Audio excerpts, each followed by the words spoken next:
Welcome back. Today I went to Shrine of St. Elizabeth of Hungary in Cleveland, and this is a traditional Latin Mass. This was very interesting. It was a very beautiful church. Like, I walked in, there were paintings on the ceiling, stained glass windows, like a beautiful, I guess, shrine at the center by the altar. At the front of the church, they had four, like engravings, but like a picture. It had an angel, a lion, a bull, and an eagle. They all had wings. Underneath it, it said St. Matthew, St. Mark, St. Luke, and St. John. Those images are like to represent those gospels, not necessarily the person, but in a way the person too, because the person wrote the gospel, obviously. And that's cool. Like, I know those exist, but I've never seen them before. It had the Stations of the Cross, like that last Catholic church we went to. Overall, it was big, because they had to fit so many people. It was super hot in there too. No air conditioning. They opened all the windows and it didn't help at all.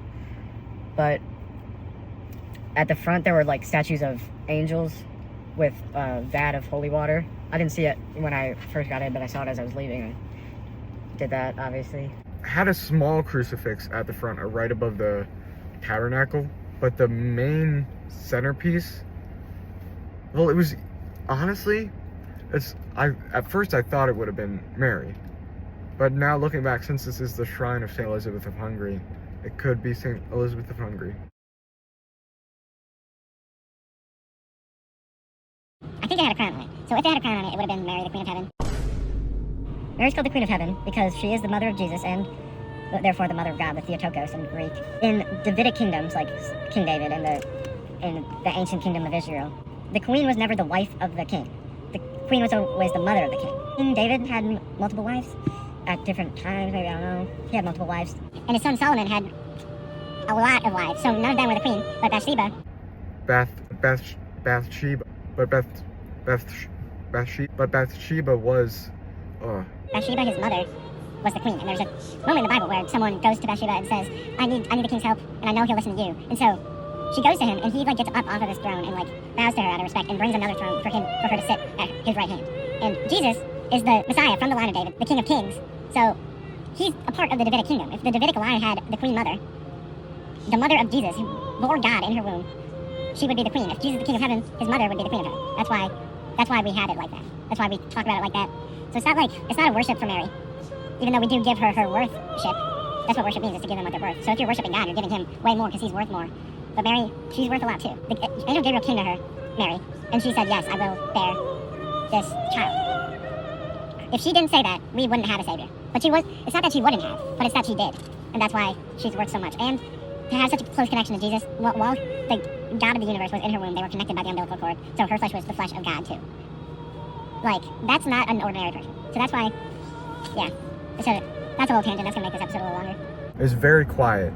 There's no music whatsoever. I went to a high mass. It said on the website that this is a high mass, but I think that actually changed because it was completely silent. Like, literally the only noise half the time was a little bit of whispering in Latin and babies crying.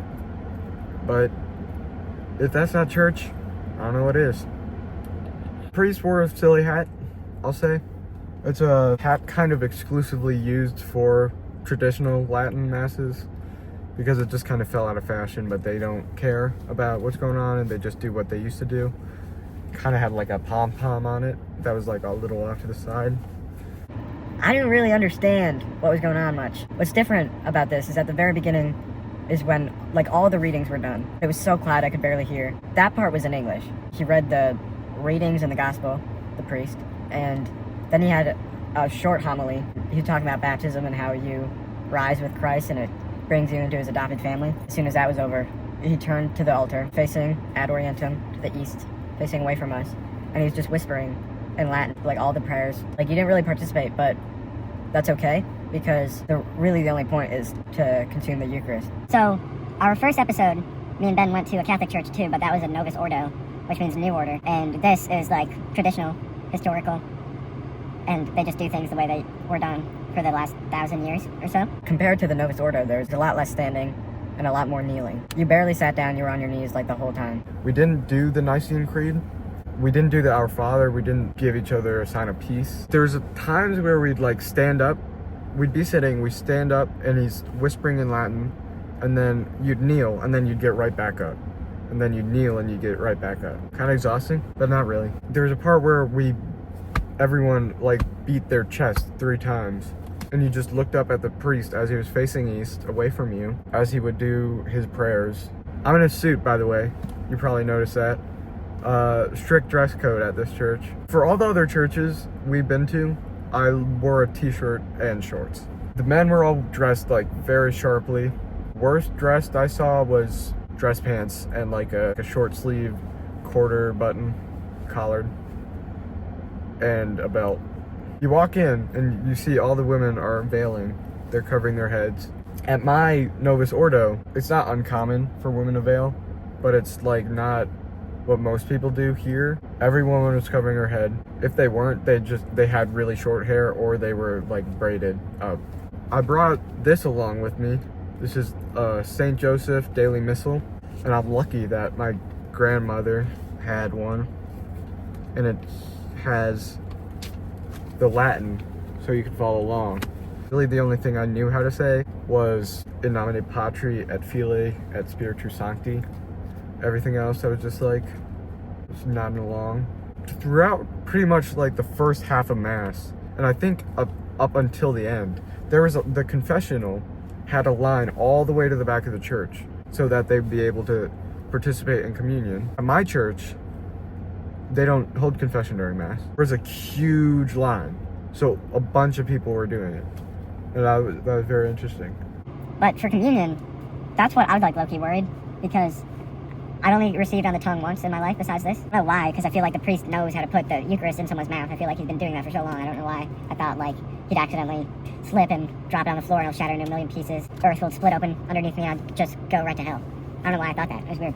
So everyone would walk up and kneel like right in front of the steps before the altar. Look down, you're kneeling. The priest is going around, walking back and forth, giving each person the Eucharist. It was only in the form of the bread. There wasn't wine, but it's not possible to consume a piece of the Eucharist without conceiving all of it, so it's like not that big of a deal. It took a long time. This Mass was an hour long, which is like usually any church service of like any denomination is going to be an hour long, but they'll like have singing and prayer and homilies and sermons and like a bunch of different things. This one, the only thing it had was a short reading of sermon and then the offertory where they'd come around with the baskets and collect any offerings. That's all it had, but it still lasted an hour. So most of it was literally just praying over the hosts, the Eucharist, and consuming. Like the line took maybe, I'd say 10 minutes. And then 5 minutes just kneeling there. So like a quarter of the Mass was dedicated to consuming the Eucharist. It's okay that I can't speak Latin and I didn't fully know what's going on, because a lot, like the last church we went to, the non-denominational megachurch, it's mainly like through the point of view of the faithful. Like we're worshiping, we're listening to music and stuff, and then listening to the sermon, and we're reflecting on it. But here, it's literally like God is the main audience member. That's why the priest faces God. We're doing it for God. Since I'm consuming the Eucharist, that's the point of it. So I don't need to understand what's going on. Mass is called Mass because that's what you call the Eucharist. Like it's another name for the Eucharist. So the whole thing is the Eucharist, and then you consume it, and that's the whole Mass. No one really can hear the priest anyway because he's whispering, facing away. Even if I did understand Latin, I probably wouldn't like hear it all anyway. So it was very reverent, and that's a word used pretty much only to describe this. All the kneeling and looking down, having the priest put it in your mouth rather than taking it and putting it in your mouth. That's humbling yourself, and the priest who's acting in the person of Christ administering it onto you. Makes sense to not want people to use their hands because, let's be honest, we all pick our nose. So probably don't want to be touching the body, blood, soul, and divinity of Jesus Christ with our brothers. It's interesting because this parking lot is very small, but you go in and there's a bunch of people, and that's because of how huge the families are. Like, there were parents with like 5 to 6 kids, like almost everyone.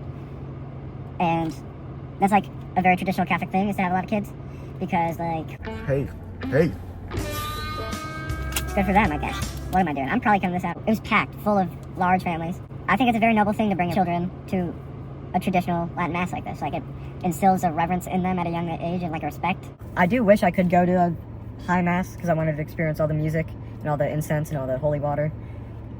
But it's okay, because there's like, with that, it'd be a different type of reverence, and it's not like a better reverence necessarily. Because like in the silence is where God speaks the most.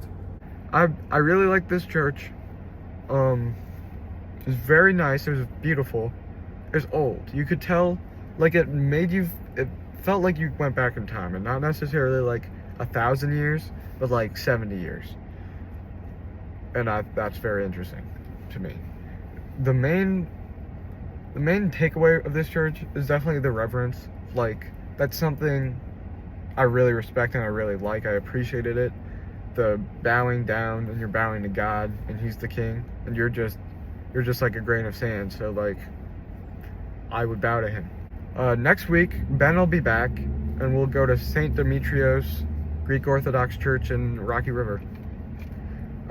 See you next week, and thanks for watching.